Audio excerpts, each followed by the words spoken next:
You know, I should at least be in control of two things, my life and video games. And thanks to these beauties, I'm at least in control of one of those things.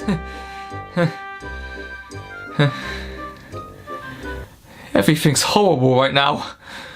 Whenever a new console is revealed, people really seem to focus on the specs and the features of the system, which is completely fine and justified, but people always tend to look over what is probably one of the most important aspects of many home consoles, the controller. It's an essential aspect to the gaming experience. It's our interface via which we control what's happening in the game. I mean, how else am I meant to cave this innocent lady's skull in? A home console controller has the difficult task of needing to be very versatile. A controller suitable for multiple genres of game and control types, accommodating for any game's vast movements while remaining simple and not overbearingly complex on top of simply being comfortable. If we're going to be holding these for sometimes decently long sessions, they need to fit snugly in our hands, to the point where holding them and using them feels like second nature, never needing to look down at it while you're playing simply because it becomes so etched in your mind. And it's been a strange road to get us where we are today. Controllers have constantly had to adapt over the years to meet the ever-changing nature of the games and consoles. And so due to a recent binge watching of Scott the Woz and thinking, yeah, that's a good idea,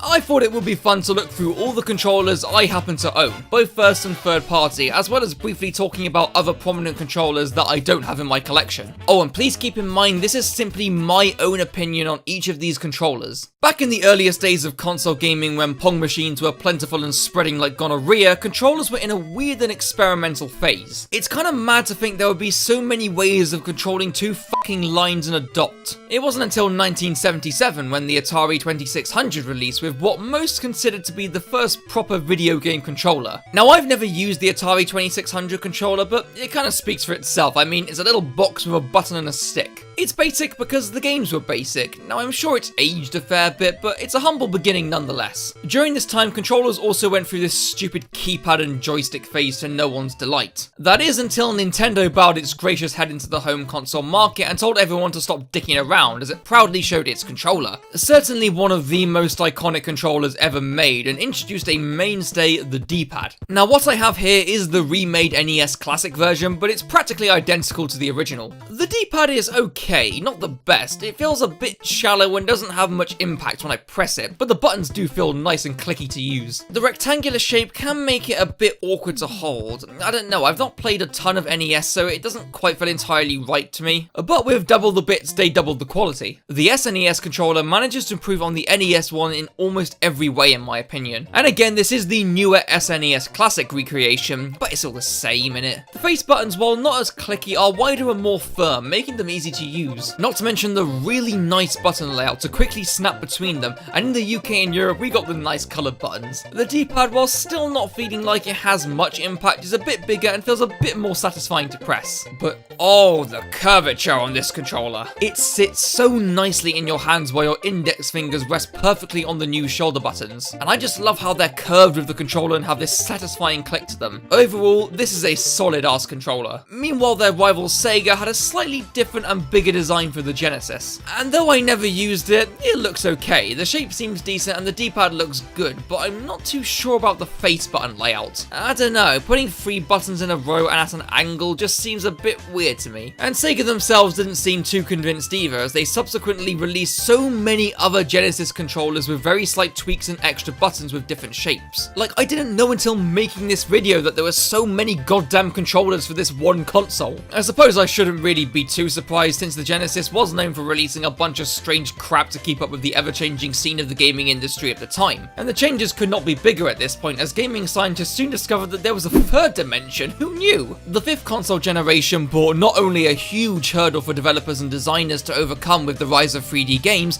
but also brought new competitors to the scene. It's well known by now that Sony and Nintendo had a falling out due to Nintendo dropping them from a collaboration project for a CD add-on to the SNES, and we all know how that turned out for them. Out of spite, Sony took their experience from working with the SNES add-on to create the PlayStation, and it certainly shows in its controller, adopting its own identity with the classic 4-symbol buttons and with the addition of a second set of shoulder buttons and grips. It is on the face of it very similar to the SNES controller in its layout. Now, the controller does feel quite light light and shallow, so it's not the most comfortable to hold, but the buttons and D-pad feel fine. Now, of course, using a D-pad that limits you to 4, kind of 8 directions is not the most ideal for controlling and traversing fully 3D space. But while it's not the best controller for the console, I'll get onto that in a bit, it could be a lot worse.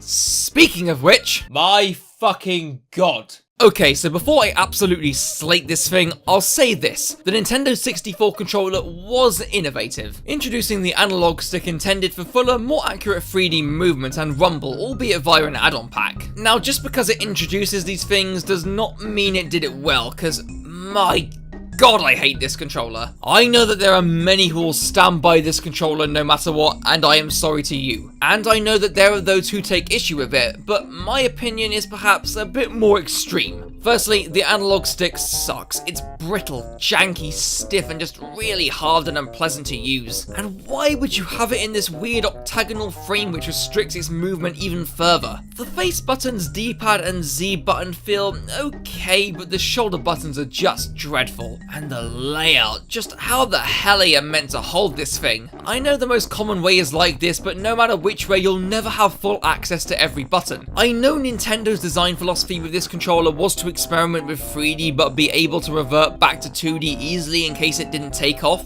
But by implementing 3D controls in an experimental fashion means they didn't really know the ideal way to do it, so it kind of feels tacked on, making it a jack of all trades but a master of none. The reason I dislike this controller personally though is that it was so awful it ruined game experiences on its own. When I played through Banjo-Kazooie for the first time, I really tried to like the wonderful fun gameplay and quirky world, but the controller made it such a ball ache to control, so much so that I just gave up on it early on. But later down the line, when I played the Xbox Live version more recently with the 360 controller, I loved it. The same thing happened to me with Conker's Bad Fur Day and Mario 64. Now, while granted these games sometimes didn't have the smoothest or most refined controls, the N64 pad made it so much worse and ruined almost every game experience on the N64 for me. And it seems that many others took issue with the design as well, since there was an interesting slew of third-party controllers, each with a different take on how to resolve the design problems. Now yes, I know consoles before this had an ocean of third-party controllers and peripherals, but the N64 is the first one I actually own third-party controllers for. This is the SUPERPAD 64, and at first glance it may seem like a decent alternative, but the second you hold it, you start to question your life choices. While I'll give it this, the D-pad face and shoulder buttons feel a lot better, the analog stick is even worse. It feels really cheap and the top part isn't even fixed to the stick, meaning it swivels around and it's just awful. But mostly the shape. On one side it's too small and the other it's too big, like some genetic experiment gone wrong. It's so weird to hold, and to make it worse, the D-pad and analog stick are at this angle, meaning that if you look at it like this, moving the stick in this way makes you move forward. What the fuck?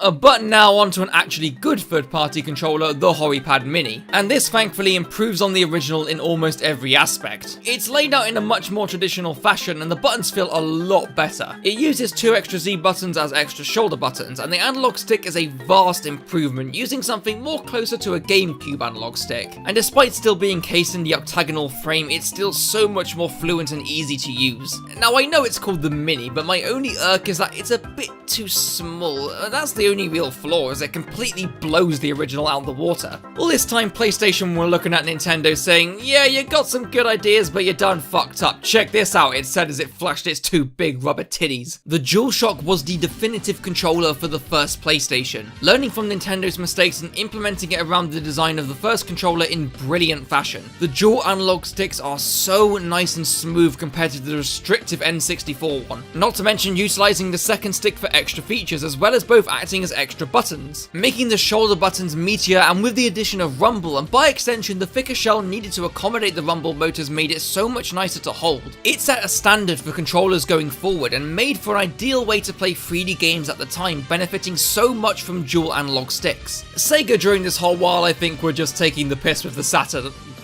Okay, yeah, they definitely were. And sadly, Sega were on their last legs as console manufacturers with their final console, the Dreamcast, which I used to own briefly before I sold it since I'd never used it. I don't remember the controller being horrible, but not great either. The shape is a little awkward and the stick was a bit too plasticky and uncomfortable, and also the choice to have the wire come out the bottom, Why? Also, that computer screen thingy you could plug into the controller, I just wish I could remember it better so I could comment on it a bit more. As of now though, gaming was bigger than it had ever been before, and with the dawn of the new millennium, the next console generation loomed near. At Sony headquarters, an important meeting was being held where the next controller was to be designed. The chief called the designer in, and the designer said, "What's up, chief?" And the chief said, "Well, we're making a sequel to one of the most successful consoles ever, and we need to think of a great controller based on our current one. Any ideas?" And the designer said, "Give it here, chief."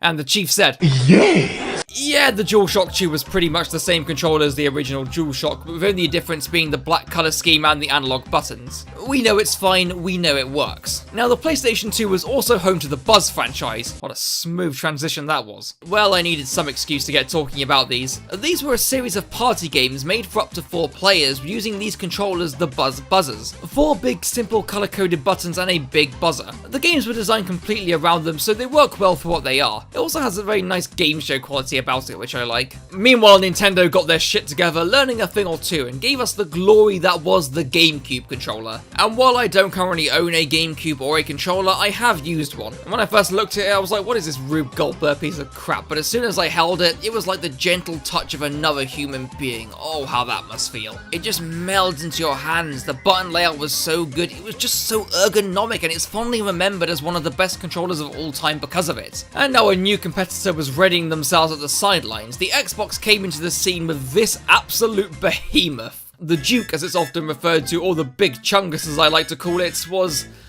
well, it's a controller. I did use this around friends' houses when I was younger, and I don't ever remember being particularly fond of it. While the button and stick layout was good, the analog sticks were just a bit weird, and why is it so chunky? Thankfully, a whole console generation gave them time to think and do a complete 180 with the 360. Man, this was a good controller. Not only was the era of wireless upon us removing a hurdle, but the controller was as smooth as anything. Just the curvature and shape of it is so ergonomic. It sits in your palms beautifully. The layout is great, the buttons feel great, the analog stick feels great, the triggers are bloody gorgeous and how springy they are. Holding this thing is a sensual experience. I can only imagine this is what sex feels like. With the only slightly lackluster thing being the D-pad, I'm ashamed I never gave this one a chance until I got a 360 not too long ago and realised why people hold this controller amongst some of the best. At Sony headquarters, an important meeting was being held where the next controller was to be designed. The chief called the designer in, and the designer said, "What's up, chief?" And the chief said, "Well, we're making a sequel to one of the most successful consoles ever, and we need to think of a great controller based on our current one. Any ideas?" And the designer said, "Give it here, chief."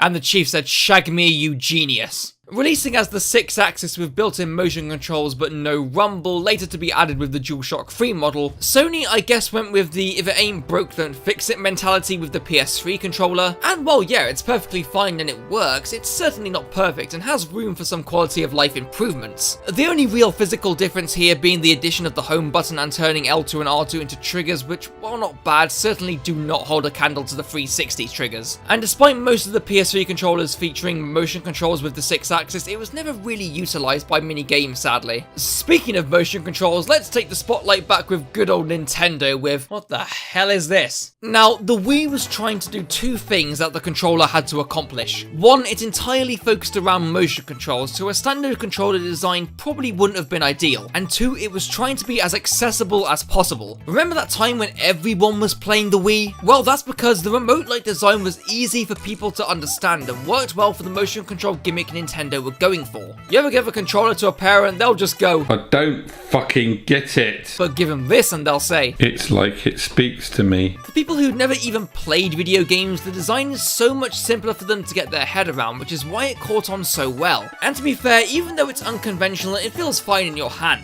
The buttons are good and can be used in a variety of ways, with the nunchuck attachment giving you an analog stick or holding it on its side in a bit more of a retro style. And the motion controls, well, let me put it this way, when they worked really well, but when they didn't, dear god, what a travesty. It really depended on the game. Most of Nintendo's third-party stuff utilized it the best, even in the games where it wasn't a focus. Since they knew the hardware well, they could work with it to get the best out of it. Except maybe Wii Music.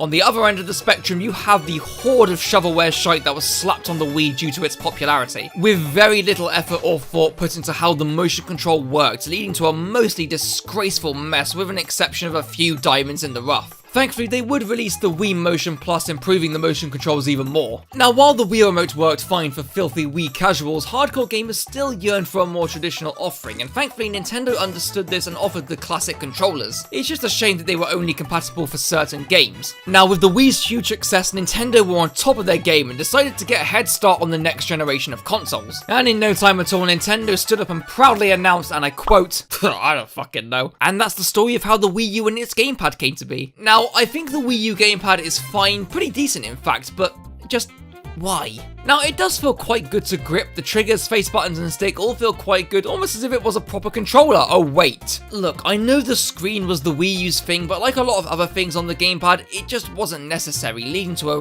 really poor battery life. But again, Nintendo acknowledged that people just like things a certain way with the Pro Controller, and it looks okay. I'm not too sure about the face layout. Kind of like a reverse of the Sony format. I don't know, it just doesn't seem right to me somehow, but I can't really make a solid judgment without having used it. Meanwhile, at Sony headquarters, there was an important meeting being held where the next controller was to be yada yada yada. Designer said, "Chief, I've got an idea." Chief said, "We caught into your lazy bullshit and you're fired."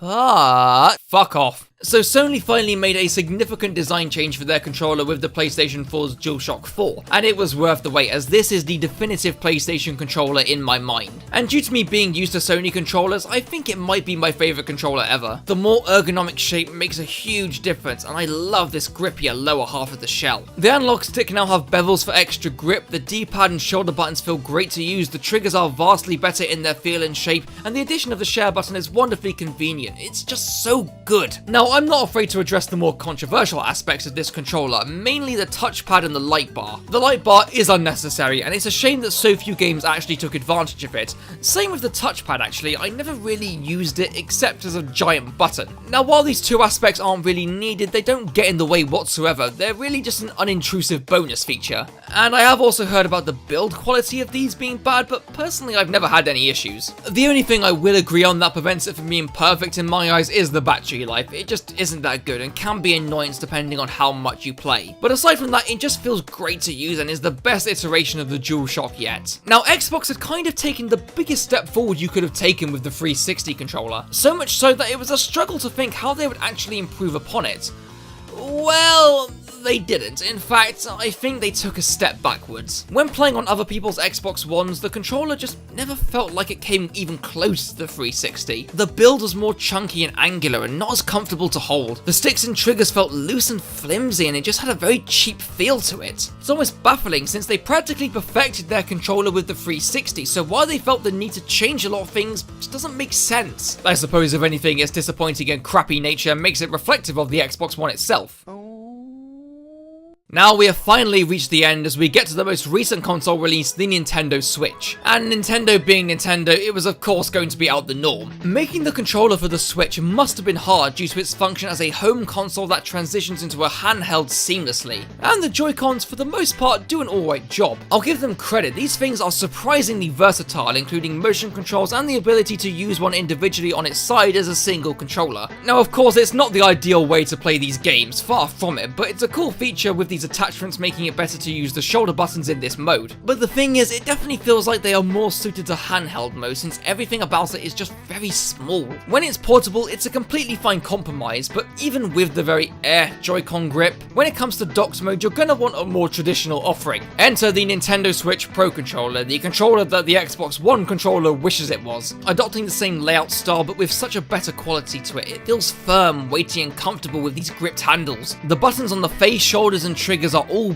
big, meaty, and easy and satisfying to use, and the sticks have just the right level of resistance to them. It is by far the best way to play Switch games, and is probably my favourite controller from Nintendo.